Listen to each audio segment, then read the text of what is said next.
হুজুর গৌসুল আজম মহিউদ্দিন থেকে মঈনুদ্দিন পর্যন্ত, মঈনুদ্দিন থেকে জালালউদ্দিন পর্যন্ত, জালালউদ্দিন থেকে মহিউদ্দিন, মহিউদ্দিন থেকে বাহাউদ্দিন, বাহাউদ্দিন থেকে শিহাবুদ্দিন, যেখানেই যাবেন যান, কুল কায়নাতে যাদের মাধ্যমে দ্বীনের খেদমত হয়েছে প্রত্যেক কিছুর মূলে আলে বাইতে রাসূল।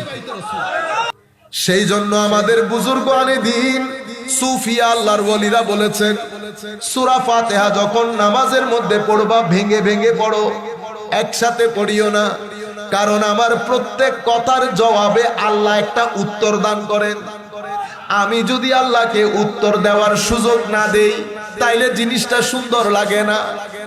এই কারণে দেখবেন আল্লাহর ওলি বুজুর্গরা যখন নামাজ পড়ে আমাদের মতো হু হু করে পড়ে না, তারা স্থিরতার সাথে আলহামদুলিল্লাহি রাব্বিল আলামিন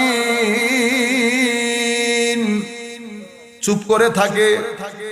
আল্লাহর আওয়াজ, অনেক মানুষ পৃথিবীর জমিনে আল্লাহ সৃষ্টি করছে, যাদেরকে আল্লাহ কান দিয়েছেন তারা কান দিয়ে ওই আওয়াজটাও শুনে। আর রহমানির রহিম চুপ করে থাকো, আমার আল্লাহর জবাব আসে মালিকি ইয়াউমিদ্দিন। এই নামাজ যখন হয় হাদিসে পাকের ভাষ্য মতে এটা নামাজ না, এটা মেরাজ হয়। আল্লাহ আর বান্দার মাঝে আজীব এক সাক্ষাৎ। আল্লামা ইকবাল বলছেন, আজা আজল সে তেরি इश्क का एक तराना बनी, नमाज तेरे नजर का एक बहाना बनी। को रोजे आजल থেকে আজান আশিকদের জন্য আল্লাহ পাওয়ার একটা গান, আর নামাজ আশিকদের জন্য আল্লাহর সাথে সাক্ষাৎ করার একটা বাহানা মাত্র। এই জন্য আল্লামা ইকবাল বলছেন, যেই ইমামের নজর নাই এই নামাজও পড়িস না, এই ইমামের পিছনেও যাইস না। তেরে ইমাম বে নজর, তেরে নামাজ বে আসর, ऐसे नमाज से गुजर, ऐसे इमाम से गुजर। को তোমার নামাজি ইমাম, যে ইমামের পিছনে তুমি নামাজ পড়ছো, হুজুরি না তার আছে না তোমার আছে। তো এমন নামাজ পড়িও না যেই নামাজের মধ্যে হুজুরি না থাকে। নামাজ সবাই পড়ে কিন্তু নামাজের মধ্যে বিয়াদবি করিও না। এই জন্য সুফিয়ায়ে কেরাম বলছেন, কিছু নামাজি আছে মুকাররব। এরা কারা? তো এরা যখন যাই নামাজের মধ্যে থেকে আল্লাহু আকবার বলে, এই ব্যক্তিও নামাজে, এই ব্যক্তির ভিতরও নামাজে, মনও নামাজে, নামাজের মধ্যে আশিক মাশুকের এক আজীব খেলা চলছে। এই নামাজ ওই ব্যক্তিকে প্রত্যেক দিন একটু একটু করে আল্লাহর নৈকট্যে নিয়ে যায়। আল্লাহ তাকে নিজের বন্ধু হিসেবে গ্রহণ করে। আর কিছু নামাজিকে বলে নামাজি মুফলেহ, এরা সফল, এরা সাকসেস। কিরকম? কোরআনে পাকের মধ্যে আমার আল্লাহ বলছেন, কদ আফলাহাল মুমিনুন আল্লাযীনা হুম ফি সালাতিহিম খাশিউন। ওই নামাজি সফল যেই নামাজির নামাজের মধ্যে খুশু এবং খুদু আছে। খুশু খুদু মানে কি? অর্থাৎ নামাজের মধ্যে ওই ব্যক্তি আছে, নামাজের বাইরে যায় না। এটা হচ্ছে সফল নামাজি। নামাজি মাজু এরা কারা? তো এরা হচ্ছে, এ চাই মন ভিতরে থাকুক, মন চাই বাইরে যেতে, এ চাই মন ভিতরে থাকুক, দুইজনের মধ্যে একটা যুদ্ধ চলে। এটা মুসল্লি মাজু। আর একটা মুসল্লি কোনটা? এটা মুআকাব। এটা নামাজের কারণে আল্লাহ তাকে শাস্তি দান করবে। এটা কোন ব্যক্তি? যেই ব্যক্তি নামাজের ওয়াক্ত খেয়াল করে না, আদাব খেয়াল করে না, নামাজের রুকন আরকান খেয়াল করে না, দপাদপ নিজের কাজের মধ্যে ছিল, শেষ বিকালে গিয়ে আসর পড়তে পড়তে মাগরিব, খেয়াল তার দুনিয়াতে, খেয়াল ব্যবসায়, চাকরি, ম্যাক্সিমাম নামাজ ছুটে যায়, নামাজের আদব খেয়াল করে না, আর যা করে সেটা মানুষকে দেখানোর জন্য করে। এমন নামাজিকে কি বলে? এমন নামাজি আমার আল্লাহ বলছেন ফাওয়াইলুল লিল মুসাল্লি, এই মুসল্লি ধ্বংসপ্রাপ্ত হোক। এই মুসল্লির নামাজের কোনো দরকার নাই। এই নামাজ, এর নামাজ তারে আল্লাহ থেকে দূরে সরিয়ে দেবে। নামাজ আল্লাহ থেকে তাকে দূরে সরিয়ে দেবে। এরপরে কি? এরপরে ফাওয়াইলুল লিল মুসাল্লিন আল্লাযীনা হুম আন সালাতিহিম সাহুন আল্লাযীনা হুম ইউরাউন ওয়া ইয়ামনাউনাল মাউন। আর যারা যাকাত তো দেয় না, ছোট্ট একটা জিনিসও মানুষকে না খুঁজলে দেয় না। তো সূরা মাউনের মধ্যে মুনাফিকের আলামত 4টা বর্ণনা করা হয়েছে না? একটা হচ্ছে কৃপণ, তাইলে মুমিন কখনো কৃপণ হয় না। আর একটা হচ্ছে মানুষকে অসহযোগিতা করা, মুমিন কখনো এই ধরনের হয় না। আরেকটা হচ্ছে মানুষকে দেখানোর জন্য নামাজ পড়া, আমাদের মধ্যে যদি থাকে আমরা এই কাজ আর করবো না। আরেকটা হচ্ছে সামান্য একটা জিনিস না খুঁজলে দেয় না, যাকাতও দেয় না, এই হচ্ছে মুনাফিকের আলামত। এরপরে আল্লাহ সূরা কাউসার শুরুতেই কি করেছেন? ইন্না আ'তাইনাকা আল কাউসার, হাবিব আপনাকে আমি কাউসার গিফট করেছি, আতা করেছি। বস আপনি কৃপণতা করিয়েন না, যার যা প্রয়োজন আপনি কাউসার থেকে দান করেন, আপনি কাউসার থেকে দান করেন। ফাসাল্লি লিরাব্বিক, ওই মুনাফিকের মতো, ঠিক আছে, মানুষকে দেখানোর জন্য না, নামাজ পড়বেন কার জন্য? লিরাব্বিক, আপনার রবের জন্য। নামাজ শুধু আল্লাহর জন্য। ওয়ানহার, তো এ তো ছোট্ট একটা জিনিসও না খুঁজলে দেয় না। ওয়ানহার, যা কিছু দিয়েছি আল্লাহর রাস্তায় কুরবানি করে দেয়, যা কিছু দিয়েছি আল্লাহর রাস্তায় কুরবানি করে দেয়। আমি শুধু এখানে আপনাদেরকে আল কাউসার শব্দটা, যাতে আহলে সুন্নাত ওয়াল জামাত, সুন্নিয়ত আমরা সব বুঝতে পারি, অত লম্বা কথা বলার সুযোগ নাই। আমার নবী সাল্লাল্লাহু আলাইহি ওয়াসাল্লামকে ছোট্ট একটা সূরা এবং কোরআনের শেষের দিকে আমার নবী 23 বছরের সংগ্রাম, মাথা থেকে পা পর্যন্ত ঘাম ঝরেছে, ঘুম নাই আমার নবী, রাত দিন এক করে দিয়েছে উম্মতের জন্য। শেষ বিকেলে গিয়ে আমার নবীর উপর সূরা নাজিল হয়েছে, ইন্না আ'তাইনাকা আল কাউসার, হাবিব আপনাকে কাউসার দান করলাম। তো কাউসার কেন দান করেছি? দান করব না, কাউসার আমি আপনাকে দিয়ে দিয়েছি। তো কাউসার মানে কি? উলামায়ে কেরাম শুরু থেকে শেষ পর্যন্ত সবাই কাউসার মানে বলেছে জান্নাতের একটা নাহার, জান্নাতের একটা নাহার, একটা নদী, জান্নাতের একটা হ্রদ। তো এটা এমন হ্রদ যেটার মতো হ্রদ আল্লাহ জান্নাতের মধ্যে পয়দাই করেন না। সবাই এই হ্রদ থেকে খাবে, সব জায়গার পানি এই হ্রদ থেকে বের হয়। তো এই হ্রদ আল্লাহর নবীকে দান করবেন। তো আবার কাউসারের আরেকটা অর্থ হচ্ছে হাউজ। এটা কি? যেখান জান্নাতের যত নহরগুলো আছে, সেই নহরগুলোর পানি যেখান থেকে উৎপত্তি হয় সেটার নাম কি? হাউজ। এই হাউজে কাউসার থেকে আল্লাহর নবীর উম্মতদেরকে পানি পান করাবেন কিয়ামতের ময়দানে। অনেক এই দুই অর্থ তো আপনারা ইতোপূর্বে শুনেছেন। তৃতীয় কি অর্থ হইতে পারে কাউসার মানে? তো কাউসার মানে হচ্ছে আমার নবীর আওলাদ, আমার নবীর আওলাদ। দেখেন, আমার নবীর কোন পুত্র সন্তান বেঁচে ছিলেন না, যিনি যার মাধ্যমে কুল কায়নাতের মধ্যে আমার নবীর আওলাদ গুলা ছড়িয়ে ছিটিয়ে গেছে। সূরা তো নাজিল হয়েছে এই কারণে। আমার নবীর পুত্র সন্তান যখন ইন্তেকাল করছে, বিশেষ করে মুনাফিকরা বলা বলি করছে, দেখছনি উনি তো নির্বংশ হয়ে গেছে, উনি নির্বংশ।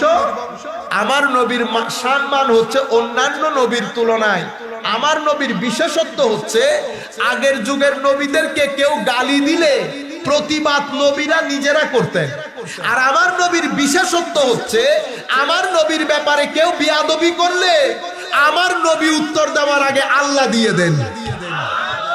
বুঝতে পেরেছেন? এটা আমার নবীর বিশেষত্ব। তো এরা যখন বলা বলি করতেছে আমার নবীর সমস্ত সন্তান মারা গেছে, পুত্র সন্তান, তো এর কোনো বংশ আর বাকি থাকবে না, আমার নবীকে আল্লাহ বলতেছেন হাবিব, এদের কথাগুলোর মধ্যে আপনি কান দিয়েন না। দেখছেন, এটাকে সুন্নিয়ত বলে, আমার নবীর এশকের কথা বলা, শানের কথা বলা। আপনি এদের কথাই কান দিয়েন না। কেন? কারণ আমি আপনাকে কাউসার দান করেছি। কাউসার বলতে প্রথমে দুই অর্থ তো পেয়েছেন, তৃতীয় অর্থ কাউসার মানি হাবিব আমি আপনাকে এক দুই আওলাদ না, আমি আপনাকে আওলাদের মহাসমুদ্র দান করেছি। দেখেন, কোন পুত্র সন্তান নাই, কিন্তু আমার নবীর নসলে পাকের মধ্যে যারাই এসেছে, সেটা হযরতে ইমাম বাকের বলেন অথবা ইমাম জাফরুস সাদিক বলেন, ইমামে হাসান বলেন, ইমামে হুসাইন বলেন, মুসা কাজিম বলেন, ইমাম রেজা বলেন, যারাই এসেছে সূরা ইখলাসের মধ্যে আমার আল্লাহ কুল বলে শুরু করেছে। আপনারা বুঝতে পেরেছেন? এরপরে আর কি? তো এরপরে হচ্ছে পাহাড় বলেন, বাঁশ বলেন, গাছ বলেন, পাথর বলেন, সব আল্লাহর তাসবিহ পড়ে, ঠিক না? আবার সব আমার নবীকেও সালাম দেয়, সব আমার নবীকে সালাম দেয়। তো কোন জায়গায় আল্লাহ নবীকে বাদ দিল না, আপনি তাকবীরের মধ্যে রিসালাত বাদ দিয়ে দিলেন। এগুলা হচ্ছে আমাদের এখানে বর্তমানের ষড়যন্ত্র, এগুলা হচ্ছে মুনাফিকি। এগুলা কি? কেউ জেনে করে, কেউ না জেনে করে। আমাদের দায়িত্ব কি? আমাদের দায়িত্ব হচ্ছে শুধরাই দেওয়া। কি দেওয়া? শুধরাই দেওয়া, সহি করে দেওয়া, মারামারি ঝগড়া করা না, হুঙ্কার দেওয়া না। আমরা যথেষ্ট চেষ্টা করব ভদ্রতা নম্রতার সাথে মাসআলা কাউকে বুঝিয়ে দেওয়া। আপনারা বুঝতে পেরেছেন? আরেকটা হচ্ছে আমলের মুনাফিক। আমলের মুনাফিক কি? এই যে মিথ্যা কথা বলা, ওয়াদা ভঙ্গ করা, আমানতের খেয়ানত করা, আর কারোর সাথে ঝগড়া ফাসাদ হলে অশ্রাব্য ভাষায় গালিগালাজ করা। ওয়াইজা খাসামা ফাজারা। এখন আমরা সবাই কেউ কারো দিকে না তাকিয়ে আমরা সবাই নিজের দিকে তাকাই, এই চারটার কোনটা আমাদের ভিতরে আছে কি? আমরা আল্লাহর দরবারে দোয়া করি, মাওলা এই চারটার কোন খাসলত যদি আমাদের ভিতরে থাকে, আল্লাহ ইন্তেকালের আগে যেন মুনাফিকের খাসলত নিয়ে দুনিয়া থেকে না যায়। আমিন বলেন সবাই। তাহলে ফাযালিকাল্লাযী ইয়াদউল ইয়াতীম পাইলে মুনাফিক কারা? তো মুনাফিক সেই ব্যক্তি, যে ব্যক্তি কৃপণ, যে ব্যক্তি কৃপণ, এক নাম্বার। দুই নাম্বার হচ্ছে যেই ব্যক্তি মানুষকে খাওন দেয় না, মানে সহযোগিতা করে না। তিন নাম্বার তো ওই মুসল্লি, যেই মুসল্লি মানুষকে দেখানোর জন্য নামাজ পড়ে। ওই মুসল্লি পাইলে এগুলো সব মুনাফিকের আলামত বর্ণনা করতেছেন আল্লাহ। কোন মুসল্লি? ফাওয়াইলুল লিল মুসাল্লিন আল্লাযীনা হুম আন সালাতিহিম সাহুন। ধ্বংস হোক, ক্ষয়প্রাপ্ত হোক, বিনাশ হোক সেই মুসল্লি, যেই মুসল্লি মানুষকে দেখানোর জন্য নামাজ পড়ে। আল্লাযীনা হুম আন সালাতিহিম সাহুন, যেই মুসল্লি নামাজের রুকন আরকান আদাব কোনো কিছুর খেয়াল করে না, তোয়াক্কা করে না, মানুষকে দেখানোর জন্য নামাজ পড়ে, সেই মুসল্লি ধ্বংসপ্রাপ্ত হোক। এখন আমরা নামাজ পড়ি আল্লাহকে রাজি করার জন্য না। এখন আপনি এই যে মসজিদের মধ্যে এতগুলো মুসল্লি, আমরা কোন জায়গায় খুঁজবো? কারো তাকদীরে তো লেখা নাই কপালে যে এটা ভালো মুসল্লি, এটা খারাপ মুসল্লি, এটা মধ্যম মুসল্লি, লেখা আছে? কম মুসল্লি কয় ধরনের? কম মুসল্লি চার ধরনের।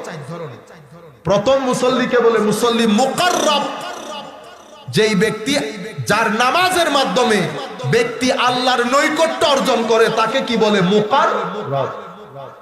তাইলে সবার নামাজ এক ধরনের না। কেউ আপনার সাথে ডানে দাঁড়ানো, সেও বলেছে আল্লাহু আকবার, আপনিও বলেছেন আল্লাহু আকবার। আমি যখন আল্লাহু আকবার বললাম, এমনি সূরা পড়ছি, কেরাত পড়ছি, কিন্তু আমার মন আরেক জায়গায়। আমার পাশে আমার ভাই আল্লাহু আকবার, শুনশান নীরবতা। আমার ভাই চুপচাপ, সেও যায় নামাজে, তার মনও যায় নামাজে। এরপরে হঠাৎ বলে উঠলো সুবহানাকা আল্লাহুম্মা ওয়া বিহামদিকা ওয়া তাবারাকা ইসমুকা ওয়া তাআলা জাদ্দুকা ওয়া লা ইলাহা গায়রুকা। প্রত্যেক শব্দ উচ্চারণের সময় তার অন্তর নিংড়িয়ে চোখের পানি বের হচ্ছে। আল্লাহ আপনার পবিত্রতা, আপনি এক, আপনি ছাড়া কেউ নাই, সেই ঘোষণা করছে। আমিও পড়েছি, আমি যখন সুবহানাকা পড়ছি আমার মন আরেক জায়গায়, ওয়ালা ইলাহা গায়রুকা বলছি আপনি ছাড়া কেউ নাই, তখনও আমার মন আরেক জায়গায়। বলেন তো আল্লাহ আমার নামাজ পছন্দ করবে কিন্তু তার নামাজ পছন্দ করবে? এই কারণে আমরা বছরের পর বছর নামাজ পড়ি, আমাদের জীবন পরিবর্তন হয় না। আমরা বলি না হুজুর 30 বছর হজ করছে, যেই লাউ সেই কদু, এখনো তো গালি দেয়। এই জিনিসটা আপনারা আজকে আমরা ক্লিয়ার হয়ে যাই কেন হয়। যে আমি যখন নামাজ পড়তে দাঁড়িয়েছি, তো নামাজ এটা আপনারা ধানের চারা লাগান না, ধানের চারার মতো। তো এখন নামাজের চারাটা আমি কলবের বর্তনে লাগাইতেছি। আপনি যখন এখানে এই যে ধান লাগাইছেন, এখানে ধান কি একদিনে উঠে গেছে? আগে আপনি জমিন নরম করছেন না, পানি দিয়ে জমিন নরম করছেন, এরপরে চাষ দিছেন, এরপর থেকে আগাছাগুলো ফালাই দিছেন, পুরো জমিন নরম, পানি উর্বর শক্তিতে 100% না। এরপরে যখন ওখানে ধানের চারা ছিটাইছেন, 2 দিনের মধ্যে বিসমিল্লাহ করে উঠতে শুরু হয়েছে না? এরপরে আপনি যখন ধানের চারা দিছেন, ধানের চারা দেওয়ার পরে এটা কি বড়ই গাছের মতো 2-3 বছরে আসছে? হায় হায়, বড়ই গাছের মতো। ও ভাই, একটা বড়ই গাছ পর্যন্ত 3 বছর সময় নেয়, 2 বছর সময় নেয়, অথচ ধানের চারা 3 মাসে আপনার ঘরে চলে আসছে। কিভাবে? আপনি ধানের চারা লাগানোর আগে ধানের জমিনকে পরিষ্কার করতে হয়। তো এখানে যেমন ময়লা থাকে, এখানেও ময়লা থাকে। এখানে কিসের ময়লা? এখানে নফসের ময়লা, অহংকারের ময়লা, বিদ্বেষের ময়লা, হিংসার ময়লা, অশ্লীলতার ময়লা, আমিত্বের ময়লা। আমি আমার কারণে আমি করেছি, আমাকে চিনছেন আমি কে? আমি সব কিছু। আপনারা বুঝতে পেরেছেন? আমাকে চিনছেন আমি কে? এই এলাকার মধ্যে আমি কত উন্নয়ন করেছি। আমরা আমি থেকে বের হইতে পারি না। এই আমি আমাদের ভিতরের এই জমিনটাকে বরবাদ করে দেয়। অহংকার এটা কত বড় বাজে জিনিস আপনারা জানেন? সুইয়ের ছিদ্র আছে না, ছিদ্র, সুইয়ের ছিদ্র দিয়ে হাতি ঢুকে যেতে পারবে। অহংকারী ব্যক্তি জান্নাতের চেহারা দেখবেন। আপনি চিন্তা করে, আমার নবী কি বলছে? ওই সুইয়ের ভিতর দিয়ে হাতি ঢুকে যাওয়া সম্ভব, অহংকারী ব্যক্তি জান্নাতে ঢুকা সেই পরিমাণ অসম্ভব। কিন্তু আমরা এই অহংকার, হিংসা, বিদ্বেষ সব আমাদের কলসির ভিতরে। এরপরে যদি আমরা পানি নেই কলসির ভিতরে, পানি কেউ খাবে? কলসির ভিতরে যদি, কলসির বাইরে, এই দেখতেছেন না কলসির বাহির, কলসির বাহির দেখতেছেন না? দেখতে শুনতে বুজুর্গের মতো লাগে না কলসির বাহিরটা? কলসির বাহিরে মানুষ দেখে পানি খায়, আমার আল্লাহ কলসির বাহির দেখে না, আমার আল্লাহ কলসির ভিতরে দেখে। ভিতরে কতটুকু পরিষ্কার? তো ভিতরে কিসের পরিষ্কার মাওলা? ভিতরে একটা বাজে শহর, গ্রাম ভিতরে আছে মানুষের নফস। এটাতে অহংকার রাখছি, ঘৃণা রাখছি, হিংসা রাখছি, বিদ্বেষ রাখছি, যেগুলার কারণে আমাদের শহরে, গ্রামে, গড়ে, বাড়িতে মারামারি লাগে। আমি যতক্ষণ পর্যন্ত এটার পবিত্রতা অথবা এটাকে সাফ না করব, ততক্ষণ পর্যন্ত আমি যদি নামাজের চারা লাগাই, চারা উঠবে না। আপনি ধানের চারা লাগাইছেন, পরিষ্কারও করছেন, করার পরে আপনি যদি 2 মাস পরে যান ধানের জমিনে, ধানের গাছ থাকবে? কি থাকবে? আগাছা। আপনি ধানের চারা রোপণ করার পরে প্রত্যেক দিন আইলে আইলে হাঁটছেন না? হ্যাঁ, সকালে একবার, বিকালে একবার, দুপুর। মন টিকে না? কি টিকে না? মন টিকে না। ধানের জমিনে আগাছা উঠবে যেভাবে আপনার মন টিকে না, সেভাবে আল্লাহর ওয়ালিদের দানের জমিনে আগাছা উঠবে বলে আল্লাহর ওয়ালিদেরও মন ঠিক থাকে না। সব সময় আল্লাহর দরবারে তাকিয়ে থাকে, আল্লাহ মাফি চায়, ক্ষমা চায়। দুইজনে একই, দুইজনই। সেই কারণে আল্লাহ কৃষকদেরকে অনেক সম্মানিত করেছেন। কোরআনে যে 3টা পেশার কথা আল্লাহ উল্লেখ করেছেন, সেই 3 পেশার এক পেশা হচ্ছে কৃষি। মাদ্রাসার ছাত্ররা বুঝতে পারবে কোরআনের আয়াত। আমনাহানু জারিউন, জারে বলে কৃষককে, আমার আল্লাহ নিজের প্রতি কৃষক শব্দকে নিসবত করেছে, আমরা অনুবাদ করতেছি না, আদবের খেলাফ হবে বিদায়। আপনারা বুঝতে পেরেছেন? এবার কৃষক কত বড় জিনিস বুঝতে পারেন, কিভাবে আল্লাহ তাদেরকে সম্মানিত করেছেন। আপনারা বুঝতে পেরেছেন? তাহলে আপনি প্রত্যেক দিন আইলে আইলে ঘুরছেন, যে আগাছা দেখতেছেন বিসমিল্লাহ করে তুলে ফেলে দিচ্ছে। ধান যখন উর্বরতা পূর্ণ ধানের উপরে লাগে, ধান ছাড়া হু হু করে বেড়ে 3 মাসের মধ্যে ধান আপনার ঘরে। ঠিক একইভাবে আপনি যখন এখানেও খেদমত করবেন, এটার পিছনে লেগে থাকবেন, তো আপনার নামাজ মুহূর্তের মধ্যে পরিবর্তন হতে থাকবে। আগে রুকুতে মন বসতো না, এখন রুকুতে মন বসবে। তখন বুঝতে পারবেন সিজদার যে একটা মজা আছে। আমার নবী হাদিসে পাকের মধ্যে বলছে, যেই ব্যক্তি নিজের চোখ হেফাজত করবে 1 সপ্তাহ, কয় সপ্তাহ? 1 সপ্তাহ যেই ব্যক্তি নিজের চোখের হেফাজত করবে, আমার আল্লাহ তাকে নামাজে সিজদার রুকুর যোগ দান করবে। সে বিরিয়ানিতে যেরকম জিহ্বায় মজা লাগে, সেই মজা নিয়ে নামাজ আদায় করতে পারবে 1 সপ্তাহ যেই ব্যক্তি চোখের হেফাজত করবে। তো এখন সুবহানাকা বলার পরে আমার মন নাই, আমার আল্লাহ চেয়ে আছেন বান্দা বল কি বলবি। আমার আল্লাহ বলছে বান্দা বল কি বলবি। বান্দা জায়গার মধ্যে নাই, বান্দা তো ঘরে, বান্দা ব্যবসা প্রতিষ্ঠানে। বান্দা কিছু বলবি, বান্দা কিছু বলবি। প্রাইম মিনিস্টারের অফিসে ফোন দিছে,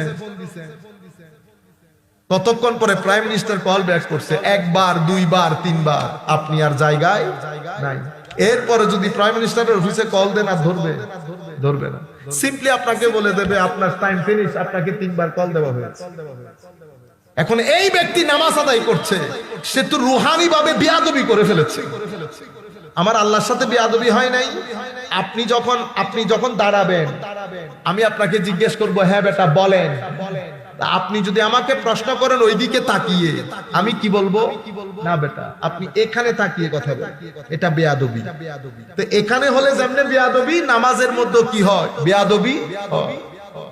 এবার আপনার পাশের ভাই, সে যখন সুবহানাকা বলেছে, আমার আল্লাহ খুশি হয়েছেন, আল্লাহর পবিত্রতা বর্ণিত হয়েছে। এই ব্যক্তি যখন বললেন ওয়ালা ইলাহা গায়রুকা, মওলা আপনি ছাড়া আর কোন ইলাহ নাই, তখন আমার আল্লাহ বলেন বান্দা কি বলবি বল। আপনি শুরু করলেন আলহামদুলিল্লাহি রাব্বিল আলামিন। আপনি বললেন আল্লাহ সমস্ত প্রশংসা আপনার। আমার আল্লাহ বলেন কুল কায়নাতের ফেরেশতা, আমার আল্লাহ বলেন দেখছো নি আমার বান্দা কিভাবে আমার প্রশংসা করেছে, হামিদানি আব্দি। এরপরে আপনি বলেন আর রহমানির রহিম। এটা শোনার পরে আমার আল্লাহ বলেন দেখছো নি বান্দা আমারে কিভাবে দয়ালু বলতেছে। এরপরে আপনি বলেন মালিকি ইয়াউমিদ্দিন। আমার আল্লাহ বলেন মাজ্জাদানি আব্দি, আমার বান্দা আমারে কত বড় করে তুলেছে। এটা আল্লাহর বান্দার মধ্যে কথাবার্তা হচ্ছে। সেই জন্য আমাদের বুজুর্গ আনে দিন সুফিয়া আল্লাহর ওলিরা বলেছেন, সূরা ফাতিহা যখন নামাজের মধ্যে পড়বা ভেঙে ভেঙে পড়ো, একসাথে পড়িও না। কারণ আমার প্রত্যেক কথার জবাবে আল্লাহ একটা উত্তর দান করেন। আমি যদি আল্লাহকে উত্তর দেওয়ার সুযোগ না দেই, তাইলে জিনিসটা সুন্দর লাগে না। এই কারণে দেখবেন আল্লাহর ওলি বুজুর্গরা যখন নামাজ পড়ে আমাদের মতো হু হু করে পড়ে না, তারা স্থিরতার সাথে আলহামদুলিল্লাহি রাব্বিল আলামিন চুপ করে থাকে। আল্লাহর আওয়াজ, অনেক মানুষ পৃথিবীর জমিনে আল্লাহ সৃষ্টি করছে, যাদেরকে আল্লাহ কান দিয়েছেন তারা কান দিয়ে ওই আওয়াজটাও শুনে। আর রহমানির রহিম, চুপ করে থাকো, আমার আল্লাহর জবাব আসে মালিকি ইয়াউমিদ্দিন। এই নামাজ যখন হয় হাদিসে পাকের ভাষ্য মতে এটা নামাজ না, এটা মেরাজ হয়। আল্লাহ আর বান্দার মাঝে আজীব এক সাক্ষাৎ। আল্লামা ইকবাল বলছেন, আজা আজল সে তেরি इश्क का एक तराना बनी नमाज तेरे नजर का एक बहाना बनी। को रोजे आजल থেকে আজান আশিকদের জন্য আল্লাহ পাওয়ার একটা গান, আর নামাজ আশিকদের জন্য আল্লাহর সাথে সাক্ষাৎ করা।